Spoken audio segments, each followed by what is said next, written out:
exatamente quem pediu o cargo de Fernando Azevedo. Foi ele quem pediu para que Fernando Azevedo deixasse o Ministério da Defesa para colocar ali um nome de sua confiança. Isso é importante porque Fernando Azevedo frisa na nota que manteve até ali as instituições, as Forças Armadas como instituições de Estado. Pessoas próximas à família do presidente Jair Bolsonaro, Renata, têm dito que o presidente está incomodado com o que está se chamando ali de cerco que está se fechando, uma torrente de notícias que na política são notícias ruins para Jair Bolsonaro. Sua insatisfação com os rumos do governo. É nesse cenário de profunda pressão, o momento mais desafiador para o governo até agora, que o presidente Jair Bolsonaro decide trocar o ministro da Defesa. Renata. Agora ex-ministro da Defesa, em diversos momentos, foi muito importante nessa ligação do governo com, por exemplo, o Supremo Tribunal Federal. Por isso, esse calor que você traz, esse bastidor de como isso está pegando em outros poderes, é tão importante. No dia seguinte à demissão do ministro da Defesa, Fernando Azevedo e Silva, pelo presidente Jair Bolsonaro, os 3 comandantes das Forças Armadas anunciaram que também deixarão seus cargos. O general Edson Pujol, do Exército, o almirante de esquadra Ilques Barbosa Júnior, da Marinha, e o tenente brigadeiro do ar Antônio Carlos Moretti, da Aeronáutica, se reuniram pela manhã com Walter Braga Neto, o novo ministro da Defesa, para anunciar a saída tripla. –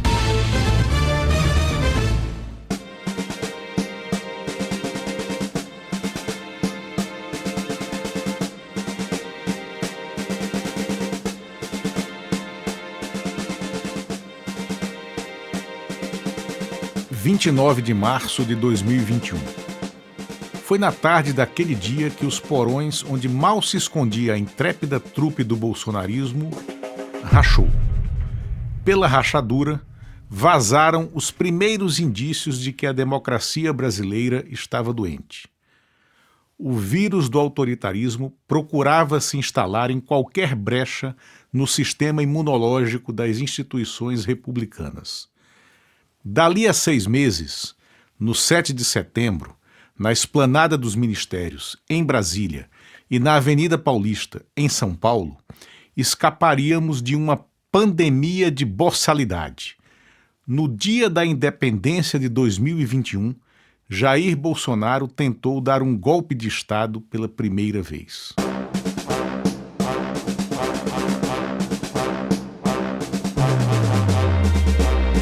Trapaça, a saga do jornalismo na política. Temporada 2, Os Golpes do Bufão. Uma reportagem em podcast de Luiz Costa Pinto em parceria com a Tímpano Áudio Design, em 4 episódios baseados no livro O Procurador, de Luiz Costa Pinto.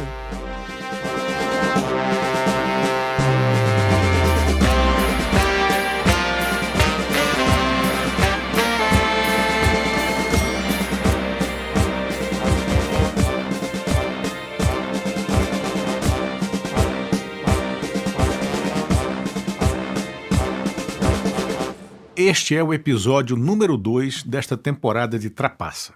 Se você ainda não ouviu o episódio anterior de Os Golpes do Bufão, sugiro que pare, volte e ouça a nossa reportagem desde o início. Era uma tarde tensa e úmida de 29 de março, 2021. A muito custo, depois de horas a fio aguardando uma resposta, o general da reserva, Fernando Azevedo e Silva, ministro da Defesa, foi avisado durante o almoço que o presidente Jair Bolsonaro ia recebê-lo no gabinete do Palácio do Planalto antes das 3 horas da tarde. Quem confirmou a agenda por telefone foi o tenente-coronel Mauro Cid, ajudante de ordens da Presidência da República. Azevedo e Silva precisava mostrar ao chefe o texto da ordem do dia que seria lida nos quartéis de todas as 3 Forças Armadas espalhados pelo território nacional no dia 31 de março. A porta do gabinete presidencial ainda não havia sido fechada quando Bolsonaro, que estava sentado na escrivaninha, levantou-se e estancou ao lado da mesa de trabalho. recusou-se a estender o braço para trocar um aperto de mãos com o seu ministro da Defesa. Mirando os pés, sem coragem de encarar o interlocutor, anunciou secamente: "Preciso do seu cargo."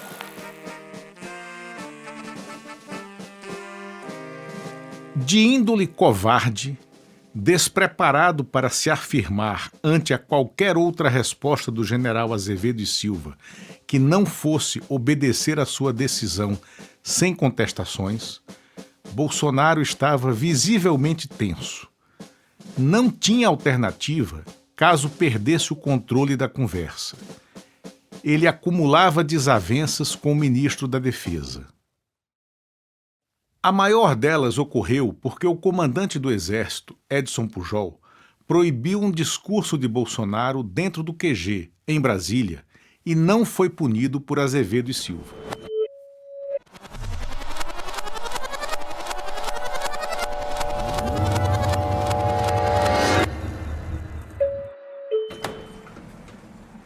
Vamos explicar esse mau humor de Bolsonaro com o general Edson Pujol, primeiro comandante do Exército do governo dele.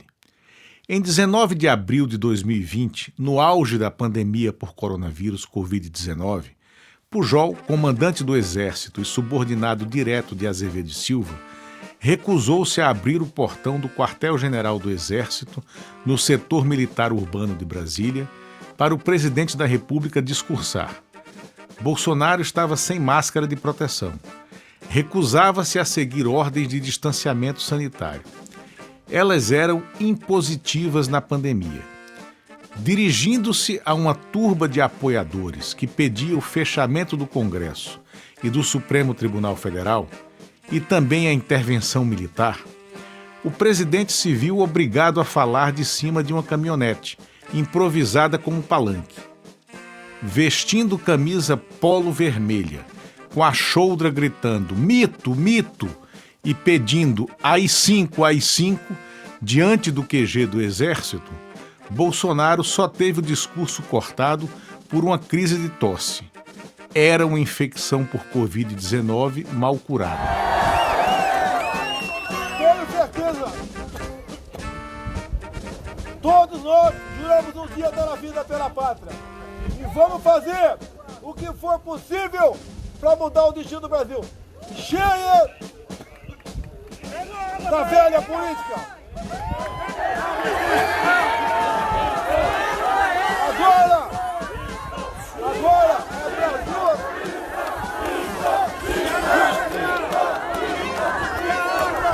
Agora é Brasil acima de tudo e Deus acima de todos.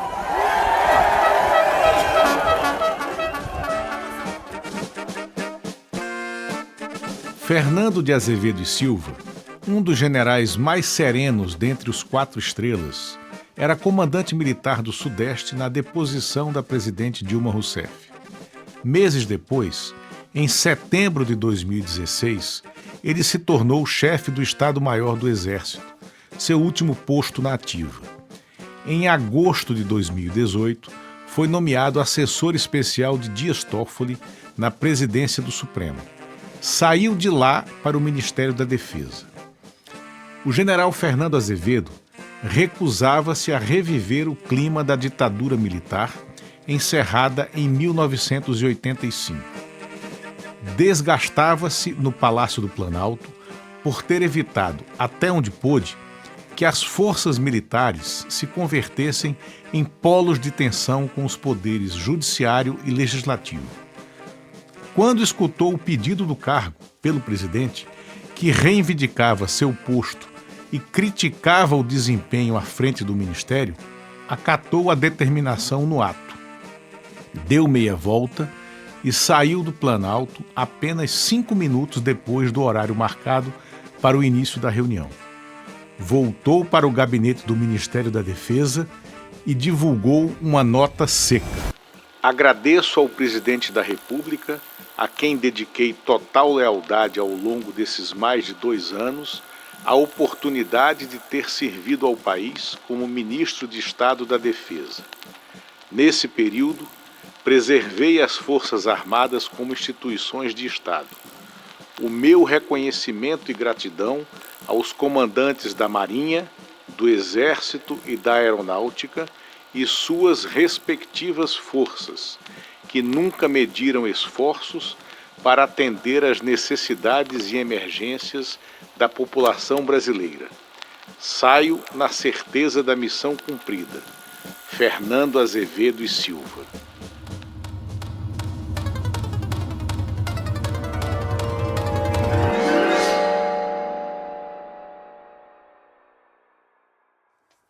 O nome de Walter Braga Neto começou a circular de imediato como provável indicado ao cargo que fora de Azevedo e Silva. Uma das possibilidades colocadas, de acordo com auxiliares do presidente, seria o deslocamento do general, hoje titular da Casa Civil, Walter Braga Neto, para a defesa. Com isso, Luiz Eduardo Ramos, que hoje é o secretário de governo, que é o responsável pela articulação com o Congresso, iria para a Casa Civil.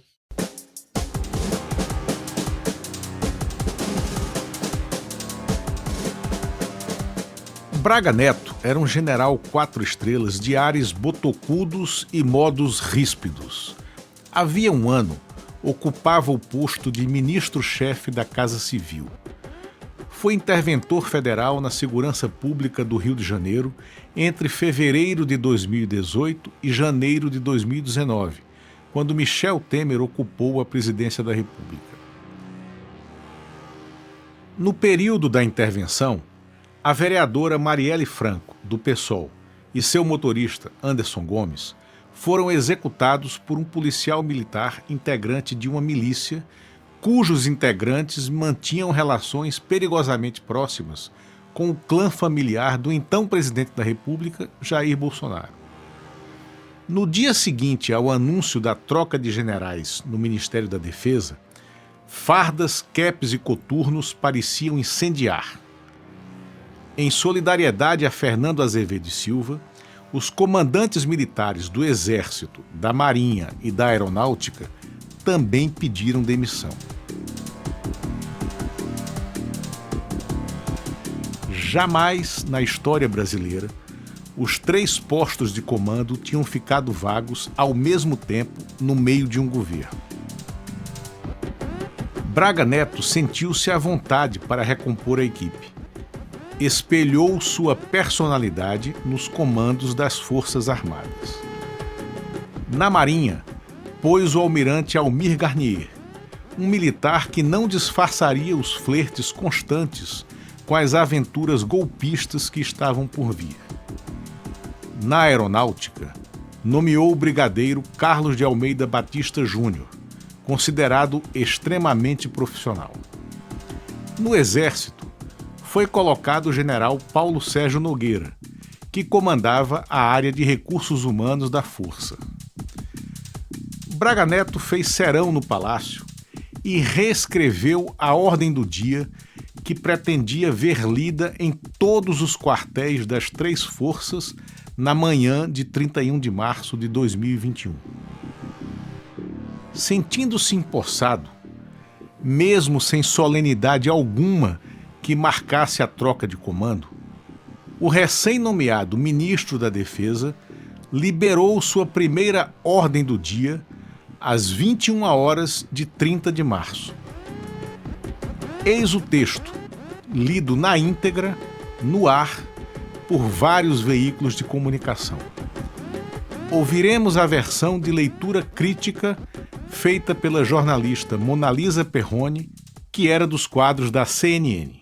Eventos ocorridos, então, há 57 anos, assim como todo acontecimento histórico, só podem ser compreendidos a partir do contexto da época.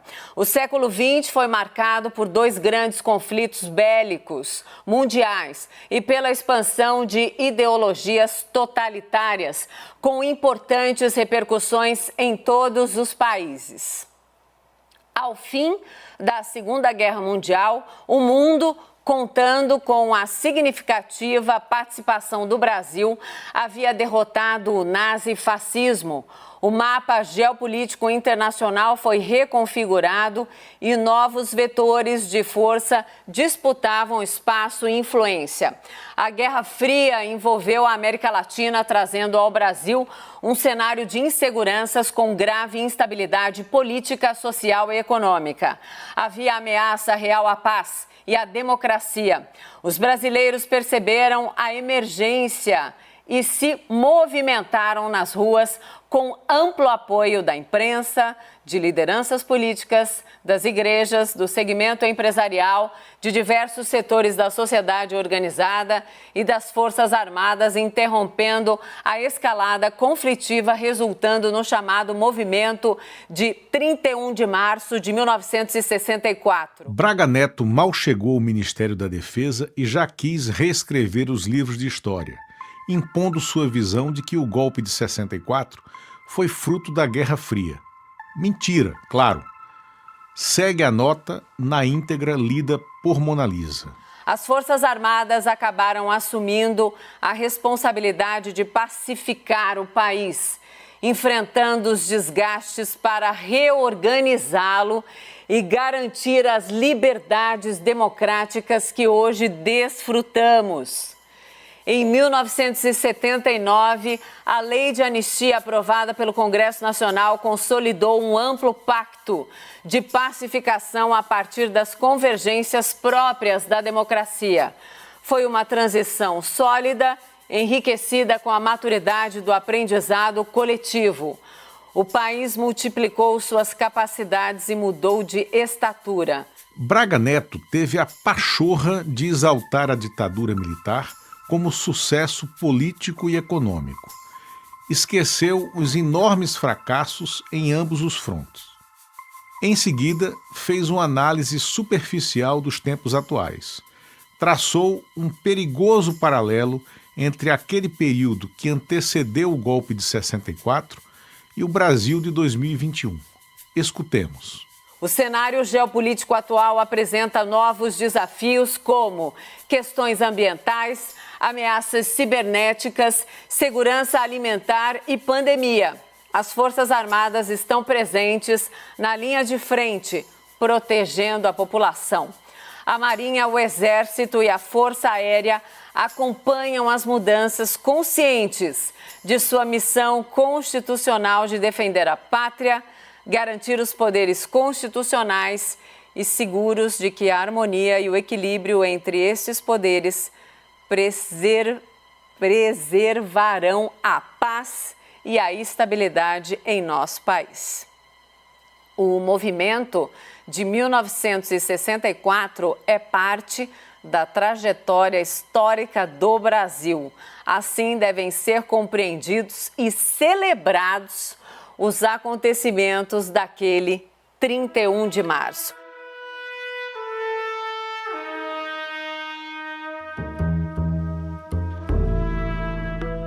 As frases finais, sobretudo a derradeira, assim devem ser compreendidos e celebrados os acontecimentos daquele 31 de março, não estavam contidas no rascunho que Azevedo e Silva levou a Bolsonaro na audiência da demissão. O ex-ministro achava provocativa. Ela foi a primeira incorporação do sucessor ao reescrever o texto. Na alvorada da data que marcava os 57 anos do início da famigerada ditadura militar, as redes do governo e os perfis administrados pelos bolsonaristas mais entusiasmados amanheceram celebrando os acontecimentos daquele 31 de março de 1964, como pedia o Ministério da Defesa.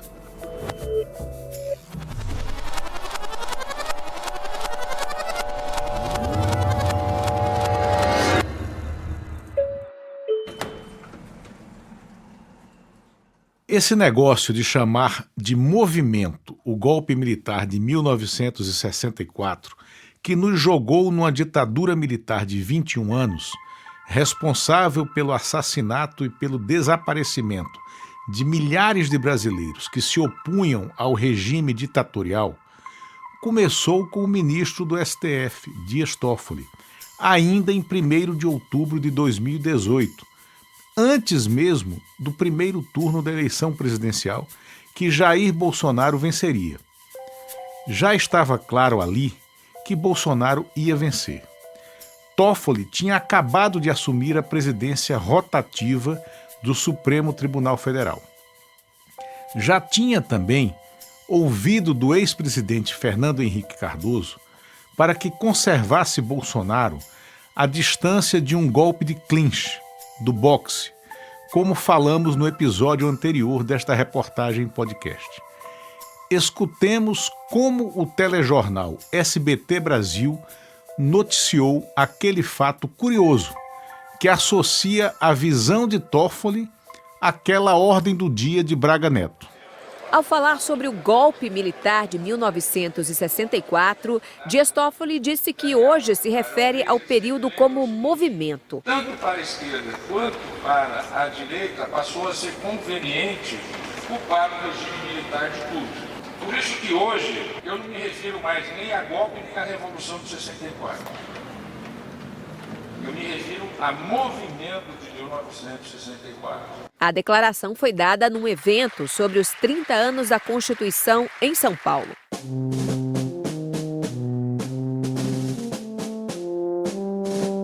Numa tarde da última semana de abril, um oficial militar que jamais se deixou identificar foi ao encontro do procurador-geral Augusto Aras. Fez um relato grave do que considerava assulamento das forças policiais e militares estaduais. As informações repassadas ao então PGR estavam contidas nos alertas às polícias militares e, principalmente, tinham sido extraídas de mensagens de PMs do Distrito Federal. O conjunto delas permitia supor existir um apelo para que policiais estaduais e do DF servissem de anteparo à massa de manobra bolsonarista numa eventual e àquela altura hipotética aventura golpista. A data formal para ocorrer o golpe constitucional, como alguns tratavam o evento nas mensagens, era o 7 de setembro de 2021. Incrédulo, porém incomodado com o relato recebido, Aras dividiu inquietações com o ministro Dias Toffoli, já ex-presidente do STF. Os dois conversaram com oficiais de elite das Forças Armadas e confirmaram as versões. O vice-procurador-geral da República, Humberto Jacques de Medeiros, e o ex-procurador do Ministério Público Militar, Marcelo Weitzel, integrante do Conselho Nacional do Ministério Público, foram incorporados àquele escalão avançado. Depuraram os informes. Do mergulho no submundo do golpismo, colheram as seguintes certezas.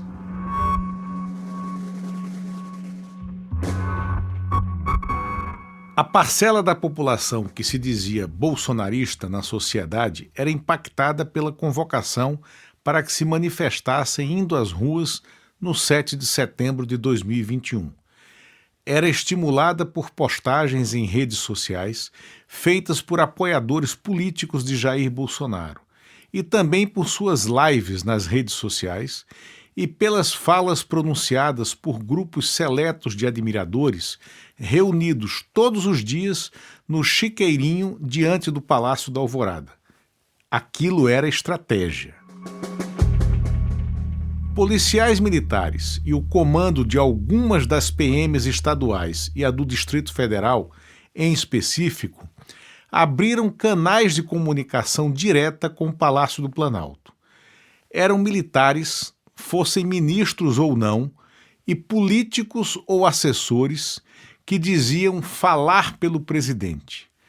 Chancelavam as estratégias de organização dos atos de protesto contra o Congresso e contra o STF.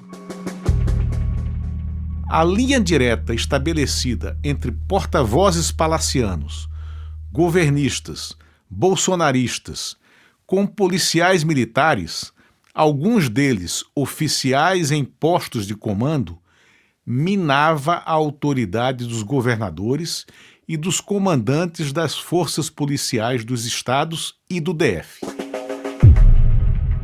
Em 2021, a soma de policiais e bombeiros militares em todas as unidades da federação resultava no efetivo em torno de 450 mil pessoas.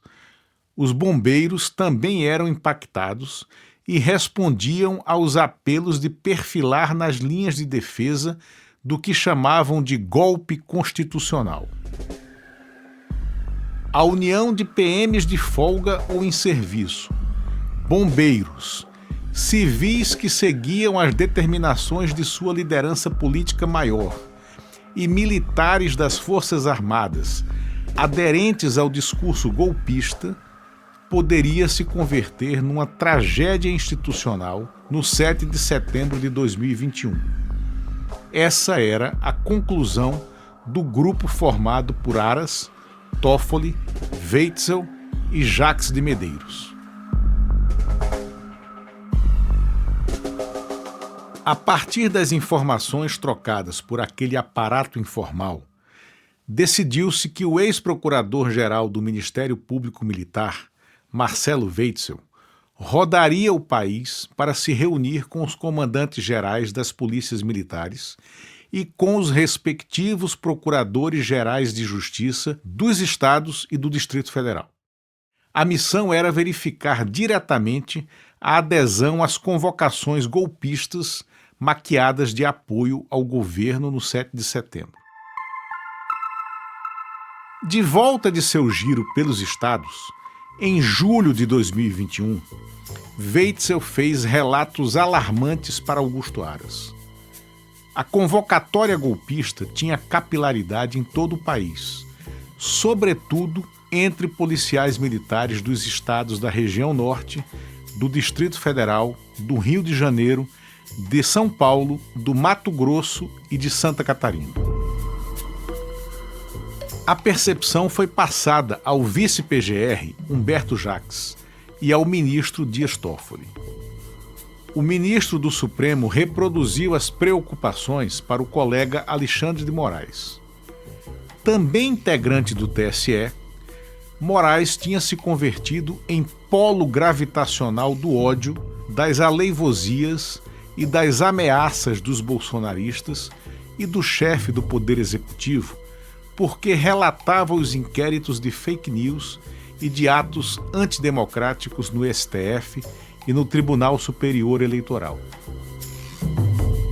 Por consenso, o trio Aras, Jacques e Weitzel vislumbrou uma saída possível para desmobilizar as PMs e recompor a ordem nas forças policiais estaduais. Fazer com que todas elas estivessem formalmente em estado de prontidão no período do 7 de setembro. Uma vez colocados em prontidão, os policiais têm de se manter aquartelados. Mesmo que estejam de folga, não podem sair de suas casas. Têm os movimentos sempre controlados pelo comandante-geral da força. Ou seja, nenhum policial ou bombeiro militar poderia aderir aos atos bolsonaristas pelo motivo de não estar em serviço formal. Além da prontidão geral, acatada de imediato por todos, segundo o relato de um dos integrantes do grupo, decidiu-se que os procuradores gerais de justiça das 27 unidades da federação seriam chamados à Procuradoria-Geral da República. A ideia era lembrá-los da cadeia de comando das polícias militares. Na ponta daquela cadeia de comando, como comandante-geral, estavam os governadores.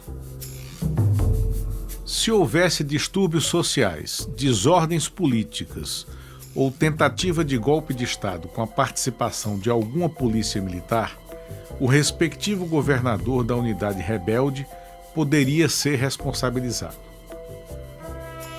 Exceto as PMs do Rio de Janeiro, de Santa Catarina e de Mato Grosso, todas as demais polícias militares encararam como necessário o estado de prontidão entre 6 e 8 de setembro de 2021. Os comandantes militares das três forças, Exército, Marinha e Aeronáutica, acompanharam a execução da estratégia. O da Marinha era o único que parecia estar a contragosto na operação. Os três pediram silêncio absoluto em sua implementação. Sentiam-se ameaçados. Aras se envolveu diretamente na luta por impor o aquartelamento e a responsabilização aos governadores do Rio, de Mato Grosso e de Santa Catarina. A pior conversa mantida pelo então PGR foi com o governador interino de Mato Grosso, Otaviano Pivetta, um grande produtor rural e que respondia pelo cargo naquele momento. Pivetta dizia não se incomodar com bloqueios em rodovias no seu estado, maior produtor de soja do país, porque eles, abre aspas, já vinham sendo feitos em protesto contra o ativismo do STF e do Congresso. Fecha aspas. Governador, nunca é demais lembrá-lo que na ponta do comando da PM está o senhor e que o foro para denunciar governadores é o Superior Tribunal de Justiça. As rodovias são federais. O senhor trate de segurar suas tropas e colocá-las para assegurar a ordem pública. Foi esse o apelo feito por Aras a Pivetta no último telefonema trocado entre eles. A contragosto, o Mato Grosso capitulou e os policiais militares foram também colocados em prontidão. Carlos Moisés da Silva, bombeiro militar que era, à época, governador de Santa Catarina e se elegeu em 2018 na esteira dos discursos de ódio e de divisão da sociedade, foi mais permeável aos apelos feitos por Aras para enquadrar a sua PM.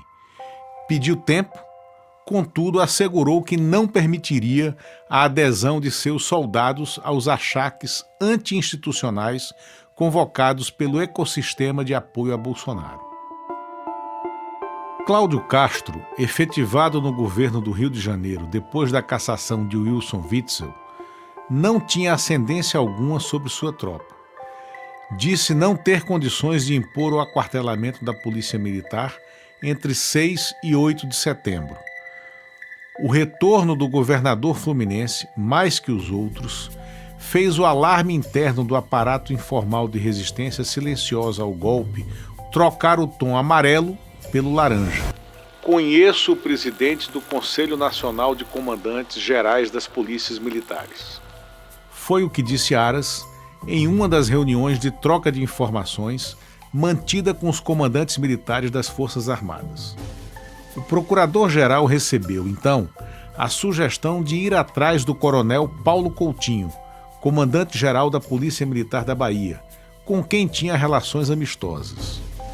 O telefonema para o coronel foi dado no ato daquela conversa, diante dos comandantes gerais do Exército, da Marinha e da Aeronáutica. Comandante Paulo, tudo bem? Estou aqui com uma tarefa institucional. Estou diante de comandantes militares das Forças Armadas. Disse Aras, dando o correto tom de gravidade ao tema.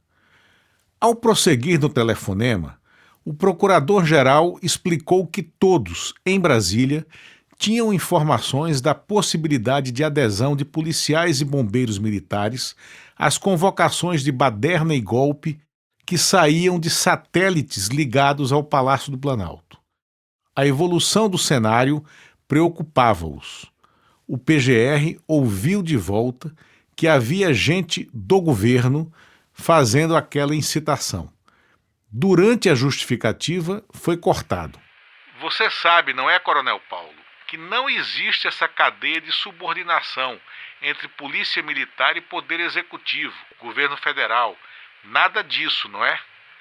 A cadeia de obediência de vocês é militar e será sempre militar. E a determinação militar é não aderir a essas maluquices.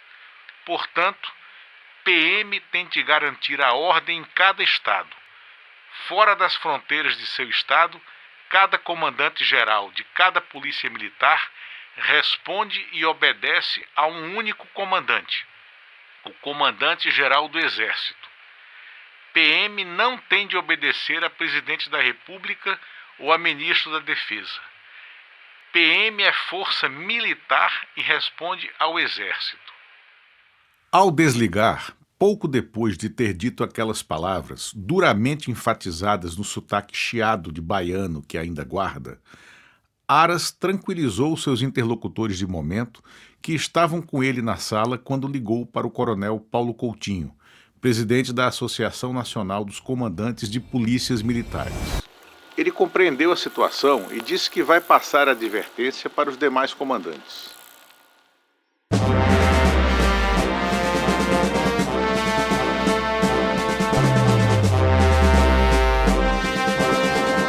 Você está ouvindo Os Golpes do Bufão, segunda temporada das reportagens em podcast Trapaça. –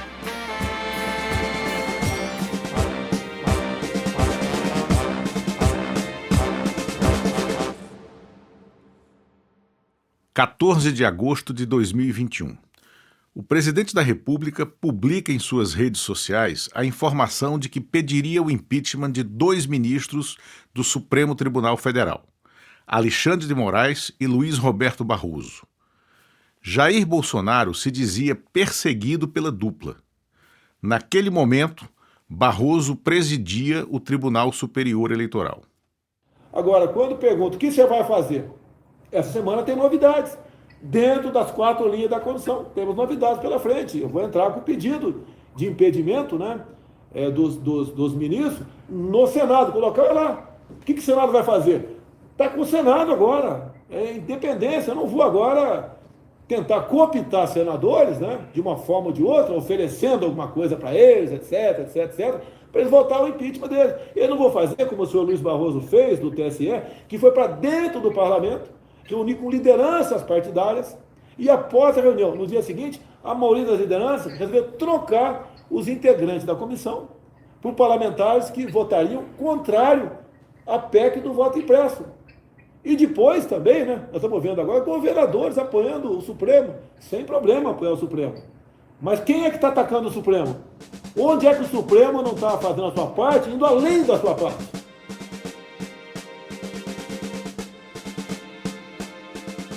20 de agosto de 2021.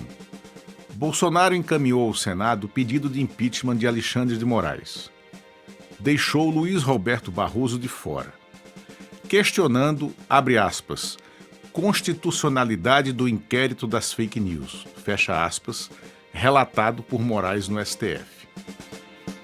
O advogado-geral da União, Bruno Bianco, entregou ao presidente do Senado, Rodrigo Pacheco, o pedido de impeachment. Nele, alegava que o ministro do Supremo atuava como, abre aspas, verdadeiro censor da liberdade de expressão ao interditar o debate de ideias e o respeito à diversidade e ao descumprir compromisso expressamente assumido com este Senado Federal, fecha aspas. Bianco não assinou a peça, apenas Jair Bolsonaro. O senador Pacheco recebeu o papelório e deixou claro que não apreciaria o tema. Na verdade, ia direcioná-lo ao arquivamento sumário. Assim foi feito no dia 25 de agosto de 2021. Escutemos o então presidente do Senado, Rodrigo Pacheco, dando uma chapuletada elegante no pedido de impeachment de um ministro do STF. Vigora no Brasil um princípio da legalidade. O fato tem que ter uma previsão legal para que se constitua a justa causa de um processo, para que se ande um processo dessa natureza, é preciso haver a adequação do fato ao que prevê a lei federal, no caso a lei 1079. E o rol das hipóteses de impeachment de ministro supremo é um rol muito taxativo do artigo 39 da lei 1079 de 1950, e de todos os fatos declinados na petição inicial, na denúncia feita pelo presidente da República, nenhum desses fatos teve essa adequação legal da Lei 1079, De modo que o parecer da Advocacia Geral do Senado é nesse sentido, de que carece para o pedido a chamada justa causa, por falta da tipicidade, consequentemente, à recomendação da Advocacia Geral do Senado da rejeição dessa denúncia. Essa manifestação da Advocacia Geral do Senado é pela presidência e por mim acolhida, não só porque é muito bem fundamentada, mas porque concordo com o presidente com os termos ali expostos sobre o aspecto técnico e o aspecto jurídico.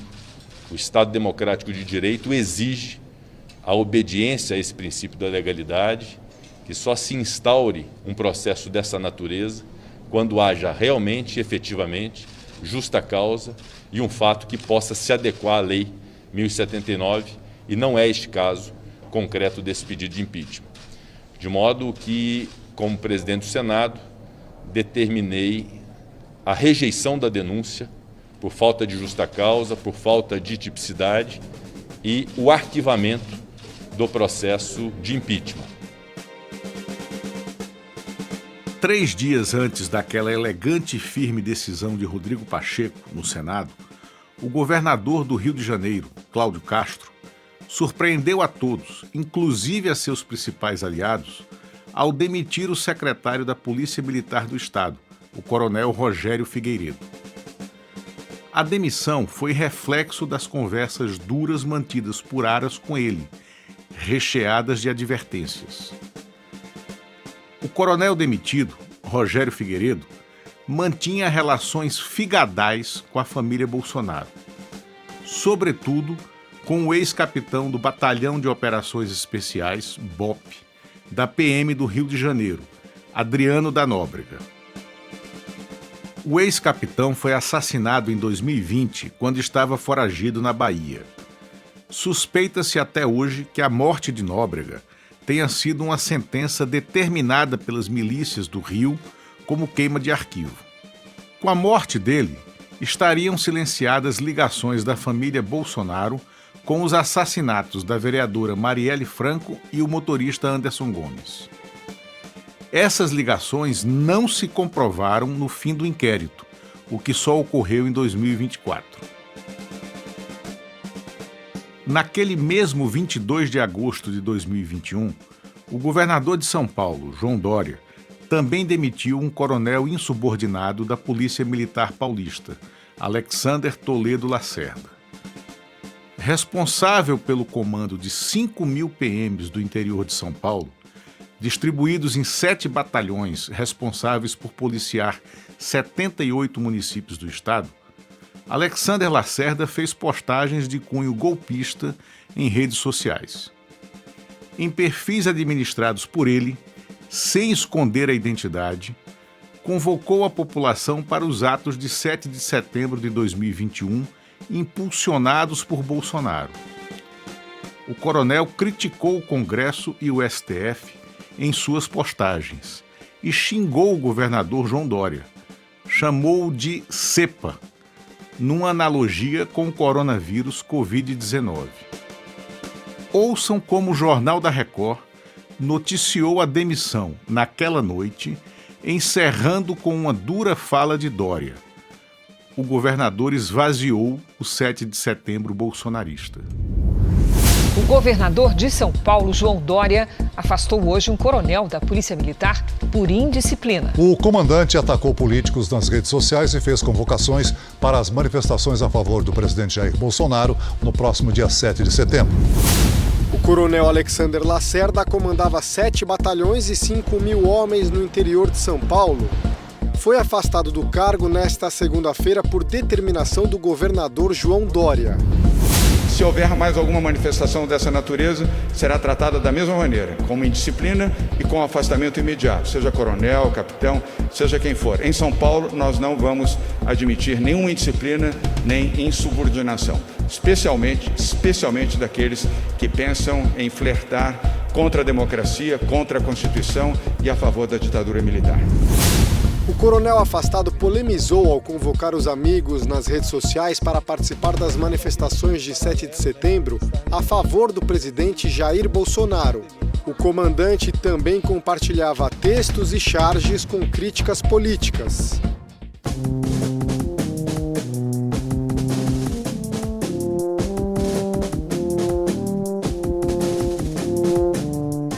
A estratégia dos golpistas era criar pequenos incêndios por todos os lados. Para ampliar a tensão na sociedade, um áudio gravado pelo cantor sertanejo e ex-deputado federal Sérgio Reis circulava desde o dia 19 de agosto, véspera do envio ao Senado do pedido de impeachment de Alexandre de Moraes.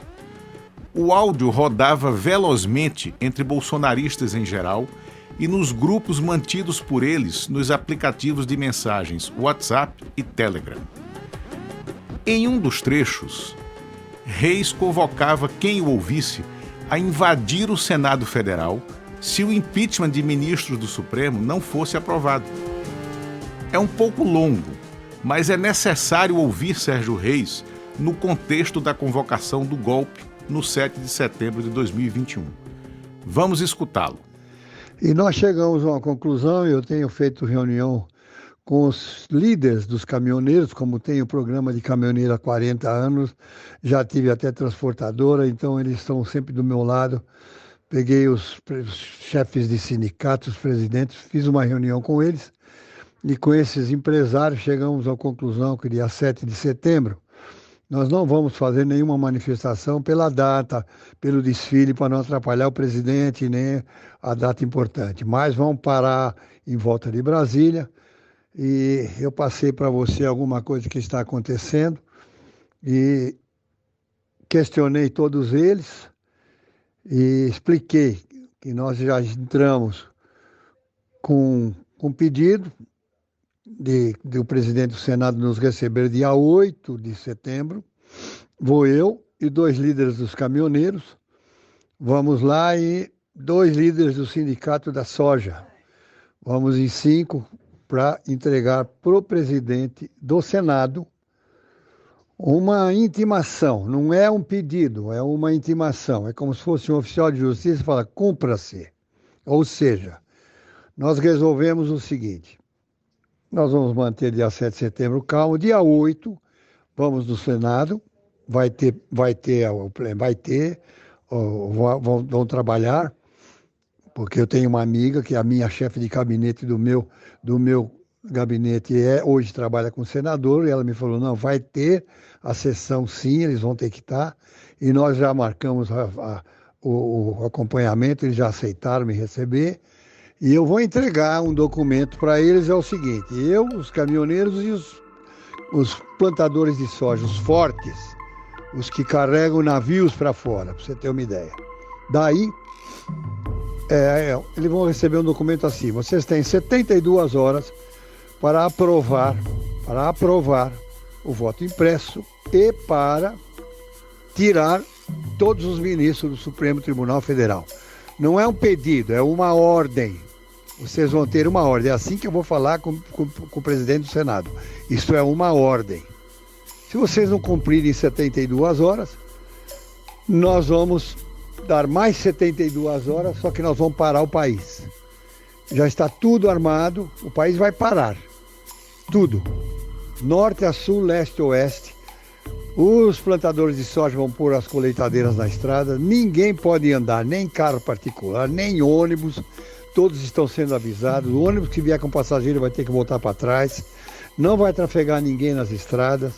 Só vai ter ambulância, polícia, bombeiro, ou uma emergência, ambulância com emergência. Somente isso, mais ninguém. Vai parar o país. E enquanto o Senado não tomar essa posição que nós mandamos fazer, nós vamos ficar em Brasília e não saímos de lá até isso acontecer. Uma semana, 10 dias, um mês, e os caras bancando tudo, hotel e tudo, não gastam um tostão. E se em 30 dias eles não tirarem aqueles caras, nós vamos invadir, quebrar tudo e tirar os caras na marra. Pronto. É isso que você quer saber? É assim que vai ser. Pronto. Que tal? Não lhes parece uma convocação para o 8 de janeiro de 2023 exatamente da forma como se deu?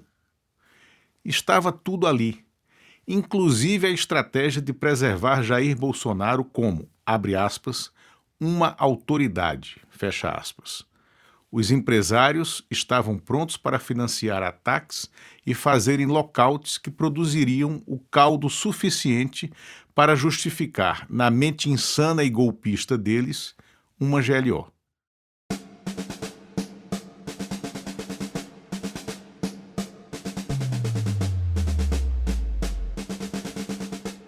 Domingo, 22 de agosto de 2021. Os procuradores-gerais de Justiça de São Paulo e do Distrito Federal, que conversavam diariamente com a Procuradoria-Geral da República, deram entrevistas cirurgicamente elaboradas para esvaziar a intentona golpista de 7 de setembro. Os Ministérios Públicos de São Paulo e do DF classificaram como ilegal a ida de policiais militares da Ativa aos atos do Dia da Independência. Em São Paulo, a promotoria do Tribunal de Justiça Militar deu prazo de 48 horas para que a Corregedoria da PM informasse as providências tomadas sobre as manifestações de policiais favoráveis aos atos. O Ministério Público do Distrito Federal foi objetivo. Em nota, disse entender que, abre aspas, a Constituição veda a participação de policiais militares da Ativa em atos políticos, fardados ou não. Fecha aspas. A Polícia Militar da capital da República foi obrigada a dar informações aos órgãos de inteligência a respeito da organização de policiais para o 7 de setembro bolsonarista. Abre aspas. Em caso de desobediência, os PMs podem responder a procedimento disciplinar e até a inquérito policial militar. Fecha aspas. Advertiram procuradores distritais em conversas com jornalistas. Estavam pautados pela operação silenciosa de desmonte da articulação golpista de 2021. O ambiente estava tenso na mídia tradicional e digital, sobretudo nas redes sociais bolsonaristas. Estava claro que a estratégia era convocar a militância extremista para os atos e estimular o desrespeito a determinações de contenção. Escutem só o tom de Jair Bolsonaro em discurso para apoiadores em Uberlândia, Minas Gerais.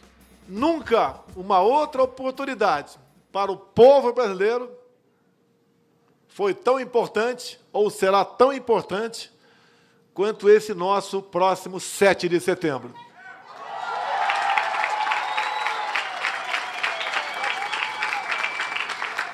Eu, o Odelmo Leão, o Alice Paulinelli, nós estamos com mais de 60 anos de idade. Nós já vivemos bastante. Mas nós temos muito o que dar por essa pátria ainda. Em linha com a estratégia de criar uma nuvem caótica de informações, discursos como aquele iam se sobrepondo nas redes bolsonaristas, junto com a convocação de Sérgio Reis e de muitos dos políticos do espectro bolsonarista. Um deles era o senador Luiz Carlos Reis, do Rio Grande do Sul. Ouçam Reis convocando o povo para os atos golpistas em Brasília e em Porto Alegre, naquele 7 de setembro de 2021. Amigas e amigos do Rio Grande do Sul, aqui fala o senador Luiz Carlos Reis. Estou fazendo uma conclamação para que você esteja em Brasília no próximo dia 7 de setembro, na esplanada do Ministério. Não podendo, venha a Porto Alegre. Lá, da mesma forma, no Parcão, faremos uma grande mobilização em favor do voto impresso, do voto auditável e também em favor das liberdades contra a ditadura do Supremo Tribunal Federal. Conto com vocês e vocês contem comigo. Estamos juntos no próximo dia 7 de setembro, no Parcão, em Porto Alegre. Em 3 de setembro de 2021, a apenas 4 dias da baderna golpista que estava sendo convocada pelo próprio presidente da República, Bolsonaro dobrou a aposta retórica na ameaça de golpe. São duas falas que você escuta a seguir. A primeira, numa solenidade em Salvador. Depois, para apoiadores que estavam no chiqueirinho do Palácio da Alvorada. Nós não criticamos instituições ou poderes. Somos pontuais. Não podemos admitir que uma ou duas pessoas, usando da força do poder, queiram dar outro rumo para o nosso país. Essas uma ou duas pessoas têm que entender o seu lugar. E o recado de vocês, povo brasileiro, nas ruas, na próxima terça-feira, dia 7, será o ultimato para essas duas pessoas. Curvem-se à Constituição. Respeitem a nossa liberdade. Entendam que vocês dois estão no caminho errado. Porque sempre dá tempo para se redimir. Nós não precisamos sair das 4 linhas da Constituição. Ali temos tudo que precisamos. Mas, se alguém quiser jogar fora dessas 4 linhas, nós mostraremos que poderemos fazer também valer a vontade e a força do seu povo.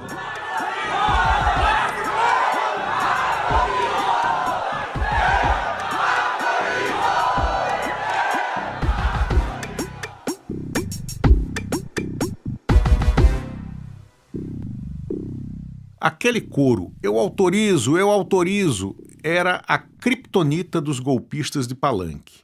Mas o dispositivo de contenção criado dentro do Ministério Público Federal, via PGR, e com a anuência e participação de alguns ministros do Supremo Tribunal Federal, também funcionava. Escutem como o Jornal da Gazeta registrou as proibições de policiais militares aderirem à convocação para o golpe. Naquele momento, parecia algo menor e corriqueiro.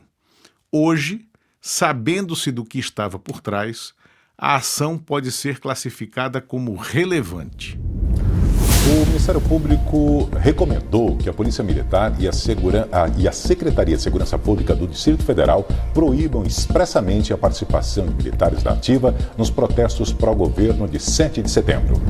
Além do Distrito Federal, em ao menos mais 6 estados, os ministérios públicos tomaram providências para inibir a participação de PMs nas manifestações, entre eles Rio de Janeiro e São Paulo. Sobre o veto, ontem, em transmissão ao vivo pelas redes sociais, Jair Bolsonaro disse que, abre aspas, querem esvaziar o movimento. Isso é ditadura, fecha aspas.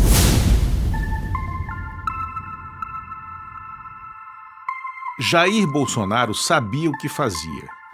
Também tinha noção de que a PGR e o STF reagiam para contê-lo sem criar um confronto aberto e público que justificasse a invocação da tal GLO. Era o que ele queria. Escutem-no numa manifestação a 3 dias do 7 de setembro de 2021, mandando recados velados a quem trabalhava para frear seus ímpetos golpistas. Espero que não queiram tomar medidas para conter esse movimento. A liberdade de se manifestar, vedado o anonimato, está garantida em nossa Constituição. Não depende de regulamentação. Nem eles escondiam um fato notório. A TV e a Rádio Jovem Pan ecoavam e multiplicavam os recados de convocação para os atos golpistas. Vamos ouvir como a TV Jovem Pan tornou explícito o objetivo dos discursos de Bolsonaro a 2 dias dos atos. Entre os grupos que defendem as manifestações de 7 de setembro, muitos defendem o impeachment de todos os ministros do Supremo Tribunal Federal. E há quem fale, inclusive, em bloqueios e paralisações pelo país. Aqui dentro do governo, o discurso é de que os protestos são populares. O presidente não está organizando, apenas pretende participar de atos aqui em Brasília e em São Paulo, na Avenida Paulista. O filho do presidente, o deputado Eduardo Bolsonaro, defende a necessidade de uma reação popular. Antes de qualquer pauta de reforma, de economia, ou seja lá o que for, Eu acho que a pauta da liberdade ela vem antes. A gente não pode se acostumar em tempos em que líderes partidários, deputados federais, jornalistas ou até manifestantes como Alencar e Bronzieri, pessoas são presas. E, por outro lado, André do Rep vai solto. É difícil você explicar isso para a sociedade. Amanhã o presidente estará em Uberlândia, no fim da semana em Pernambuco. Ele tem convidado lideranças para participar dos protestos do dia 7 e tem desafiado políticos e autoridades a subirem em carros de som para conversar com a população. –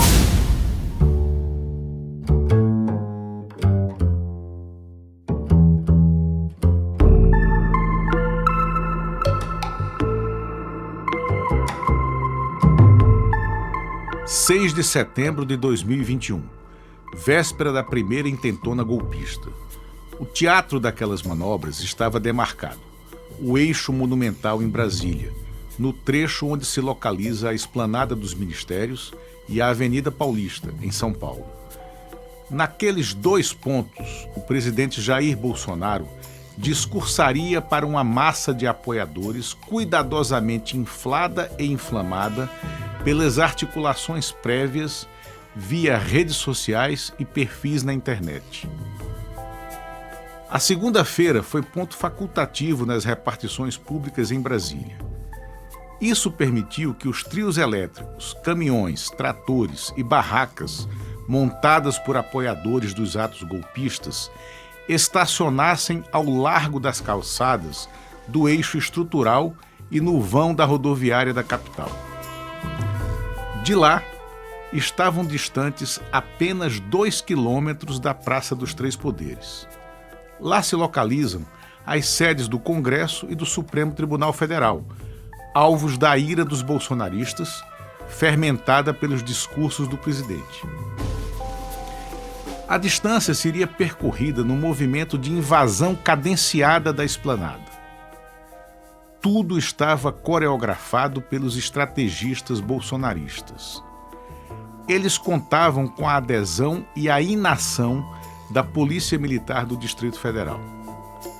Porém, a inércia da PM de Brasília não ocorreu da forma pretendida. Os policiais estavam aquartelados e em estado de prontidão, graças às negociações estabelecidas pela PGR, pelo Conselho Nacional do Ministério Público e por ministros do STF. O comando da PM temia as consequências jurídicas e processuais. Tinham sido lembrados delas pelo Procurador-Geral da República, caso dessem apoio aos manifestantes. Até o meio da tarde do dia 6, o bloqueio à invasão de veículos funcionou. Ônibus, caminhões, tratores, carros de passeio não tiveram acesso à esplanada dos ministérios.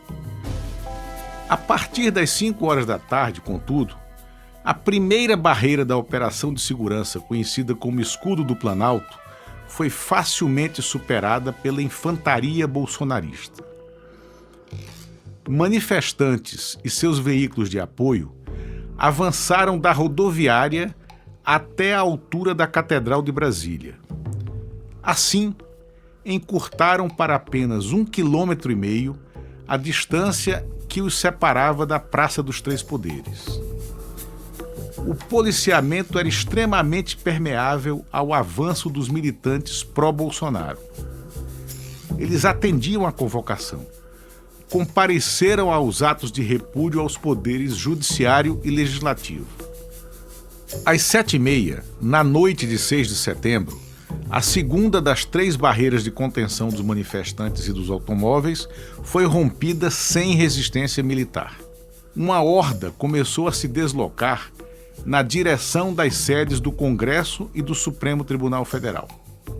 Os dispositivos de segurança do Judiciário e do Legislativo já haviam sido acionados em alerta vermelho. Tudo, absolutamente tudo, igual ao ocorrido em 8 de janeiro de 2023.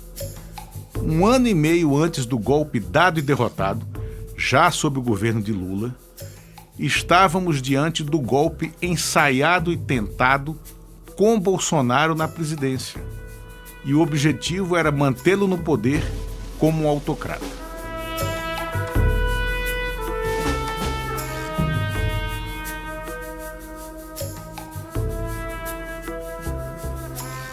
Foi quando entrou em cena Luiz Fux. Presidente do Supremo Tribunal Federal, ele telefonou para o ministro da Defesa, o general Walter Braga Neto, e falou num tom ameaçador, resignado e frio. Ministro, eu não vou pedir GLO. Já disse isso ao general Matsuda. O general Ival Matsuda era o comandante militar do Planalto. Fux fazia referência à garantia da lei e da ordem, que seria executada pelas Forças Armadas caso o presidente do STF pedisse o acionamento do dispositivo constitucional ao presidente da República. Era tudo o que o Bolsonaro queria.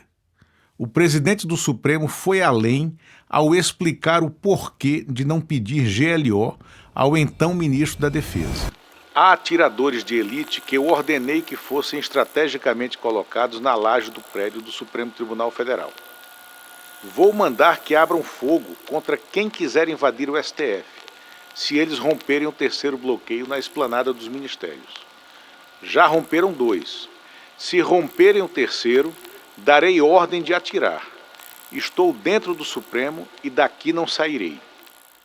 Braga Neto desligou o telefone e foi consultar o então Procurador-Geral da República, Augusto Aras. Queria saber se o presidente do Supremo Tribunal Federal podia fazer o que ameaçava fazer naquele 7 de setembro de 2021. Mandar atiradores de elite abrirem fogo contra manifestantes que ameaçavam invadir a sede da Corte Constitucional Brasileira. Pode, claro. E ele está certo. Foi o que respondeu Aras. Braga Neto não esperava ouvir aquela resposta. Jair Bolsonaro foi avisado pelo seu aparato militar que haveria repressão às hordas de apoiadores que haviam atendido à convocação dele. Por meio de um interlocutor comum, Fux fez seu recado chegar com idêntica gravidade ao governador do Distrito Federal, Ibanez Rocha. O que ele quer que eu faça? Foi como reagiu Ibanez Rocha, perguntando ao interlocutor comum dele e de Fux o que fazer. Ouviu uma resposta em revés.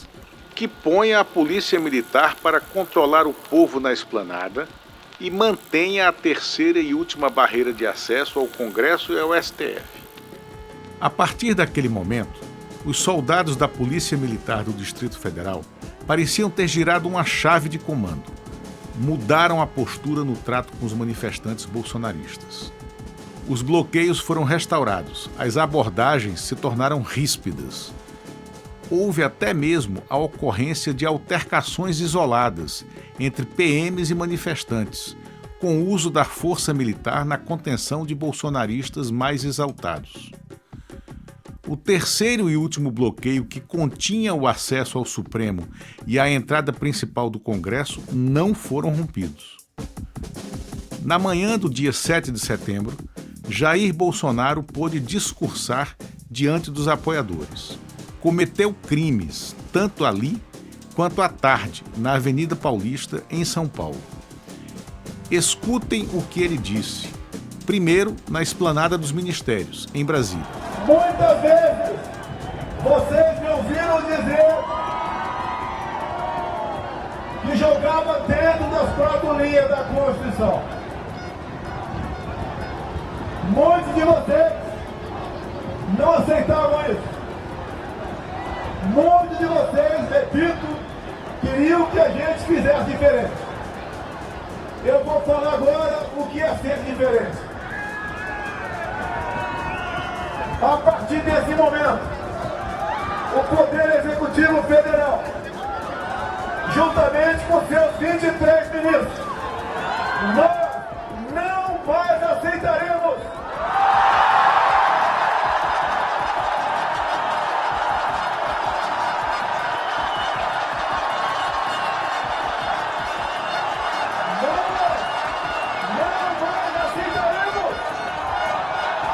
que qualquer autoridade, usando a força do poder, passe por cima da nossa Constituição.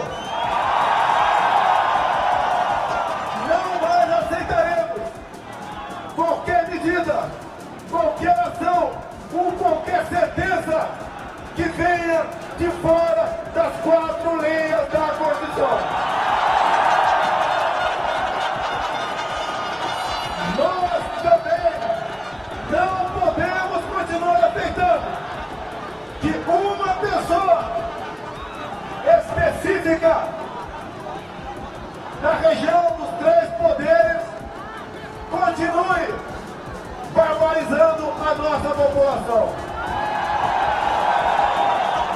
Não podemos aceitar mais prisões políticas no nosso Brasil.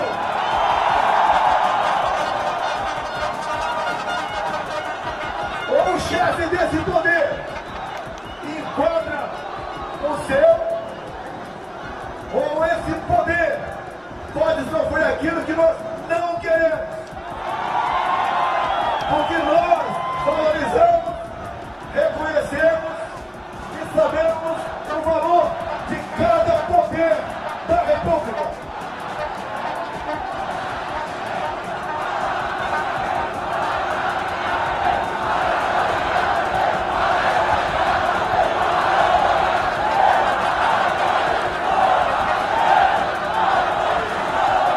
Esse ministro específico do Supremo Tribunal Federal perdeu as condições mínimas de continuar dentro daquele tribunal. Que uma pessoa coloque em risco a nossa liberdade.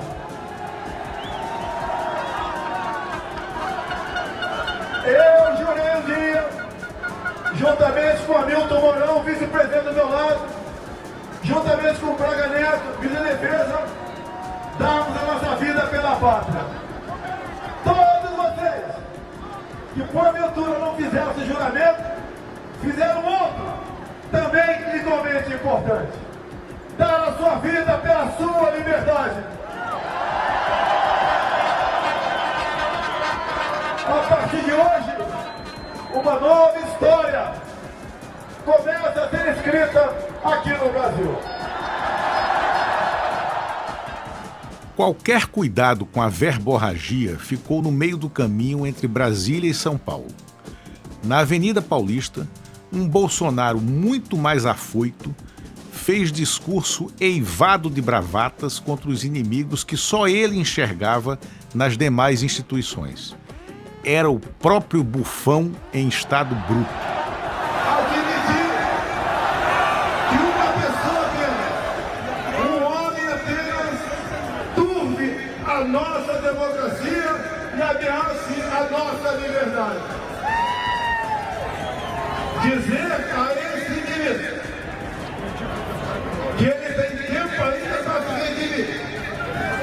Tem tempo ainda de arquivar seus inteiros. Ou melhor, acabou o tempo dele.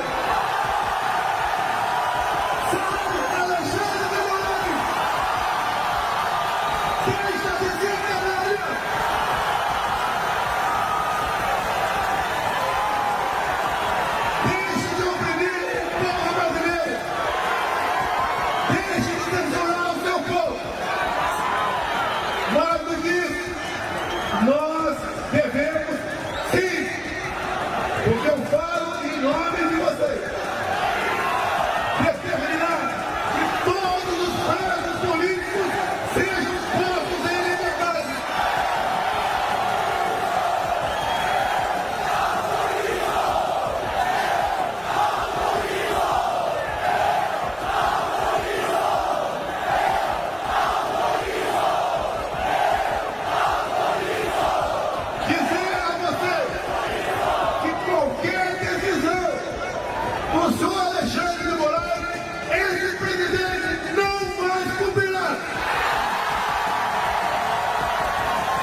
o Brasil.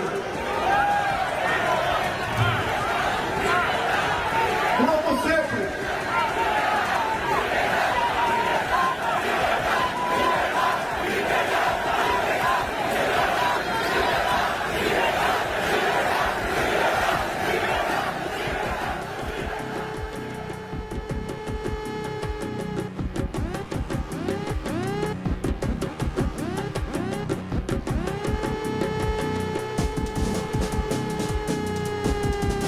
Nas primeiras horas da manhã do dia 8 de setembro, ainda pesava, em Brasília, a atmosfera de golpe de Estado tentado por Jair Bolsonaro no dia anterior.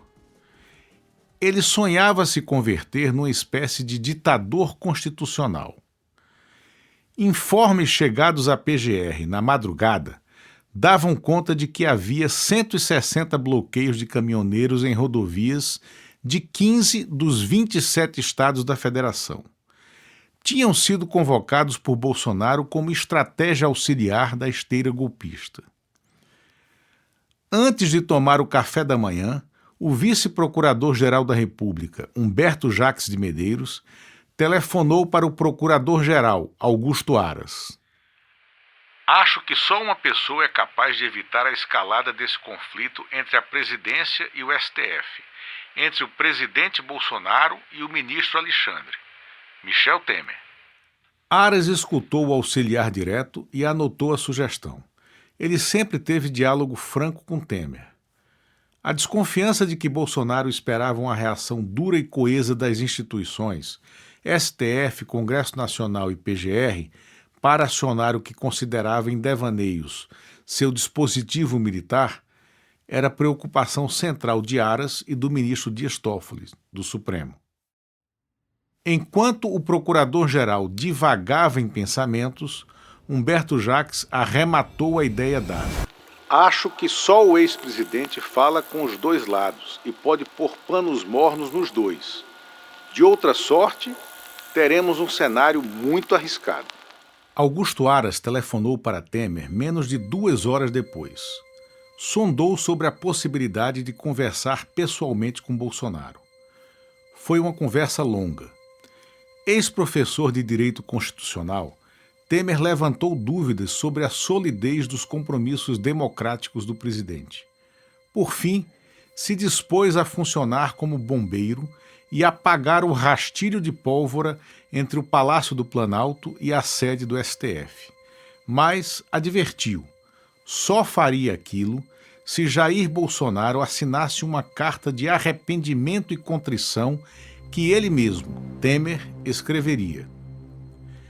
Com o sinal verde e as prescrições preliminares de Michel Temer, o procurador-geral sondou diretamente Jair Bolsonaro e, indiretamente, por meio de outro ministro do STF, Alexandre de Moraes. Queria saber se ambos atenderiam um telefonema de Temer para falar dos eventos do dia 7 e seus desdobramentos. Bolsonaro e Moraes disseram que sim. A partir dali, Bruno Bianco, advogado-geral da União de Bolsonaro e ex-secretário-geral da Casa Civil de Temer, no período em que ele ocupou a presidência, depois da deposição de Dilma Rousseff, assumiu o controle das agendas e dos telefonemas trocados pelo trio. Bolsonaro e Temer conversaram por telefone na noite do dia 8 de setembro de 2021. O bravateiro da Avenida Paulista e da Esplanada disse ao ex que temia ser preso por uma decisão de Alexandre de Moraes. O ex-vice de Dilma fez o interlocutor jurar que assinaria tal carta de, abre aspas, contrição e de desculpas, fecha aspas, que ele escreveria. Temer nunca escondeu adorar cartas escritas.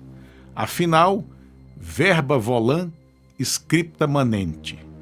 O provérbio latim ficou eternizado na esteira do processo golpista de 2016, quando o então vice-presidente escreveu um bilhete lamurioso a presidente da República, reclamando por se sentir decorativo no Planalto.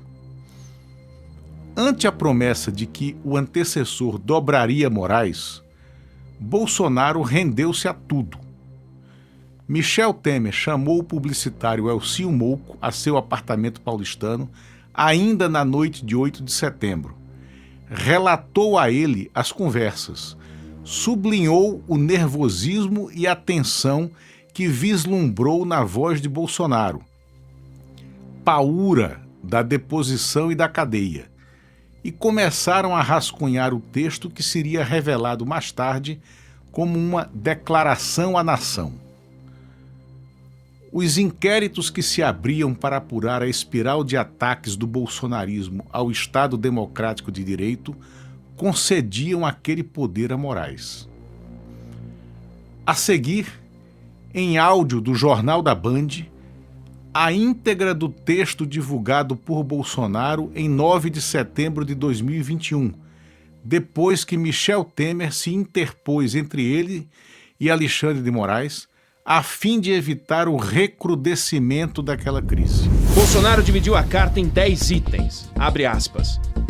Nunca tive nenhuma intenção de agredir quaisquer dos poderes. A harmonia entre eles não é vontade minha, mas determinação constitucional que todos, sem exceção, devem respeitar. Sei que boa parte dessas divergências decorrem de conflitos de entendimento acerca das decisões adotadas pelo ministro Alexandre de Moraes no âmbito do inquérito das fake news.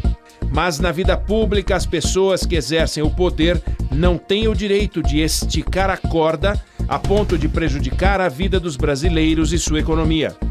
Por isso quero declarar que minhas palavras, por vezes contundentes, decorreram do calor do momento e dos embates que sempre visaram o bem comum. Em que pesem suas qualidades como jurista e professor, existem naturais divergências em algumas decisões do ministro Alexandre de Moraes. Sendo assim, essas questões devem ser resolvidas por medidas judiciais que serão tomadas de forma a assegurar a observância dos direitos e garantias fundamentais previstos no artigo 5º da Constituição. Reitero meu respeito pelas instituições da República, forças motoras que ajudam a governar o país. Democracia é isso. Executivo, legislativo e judiciário trabalhando juntos em favor do povo e todos respeitando a Constituição. Sempre tive disposto a manter diálogo permanente com os demais poderes pela manutenção da harmonia e independência entre eles. Finalmente, quero registrar e agradecer o extraordinário apoio do povo brasileiro, com quem alinho meus princípios e valores e conduzo os destinos do nosso Brasil.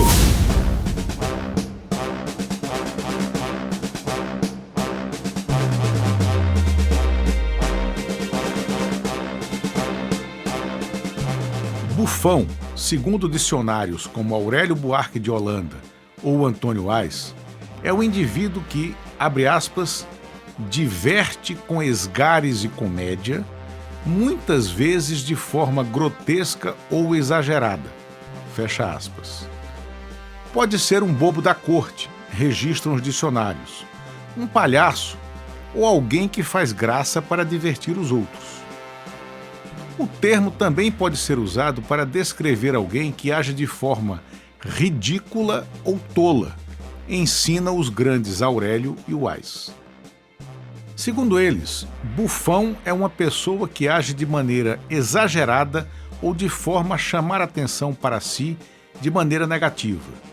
São sinônimos de bufão: bobo, tolo, palhaço, chocarreiro, saltimbanco, truão, entre outros. E aí? Definições perfeitas, não?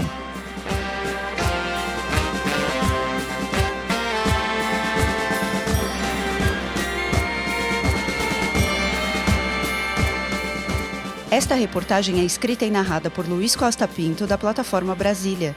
Apresentação de Marcela Franco. Tem trilha sonora de Gabriel Setúbal e Luiz Santiago Málaga. Edição e mixagem de Kleber Araújo, todos da Tímpano Produção e Áudio Design.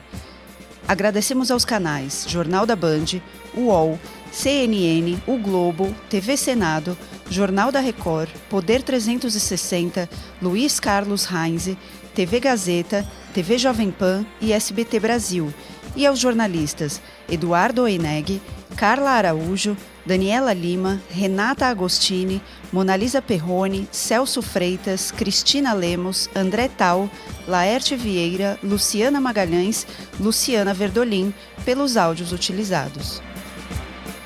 Ouça amanhã o 3º episódio, Reúne-se a Tropa.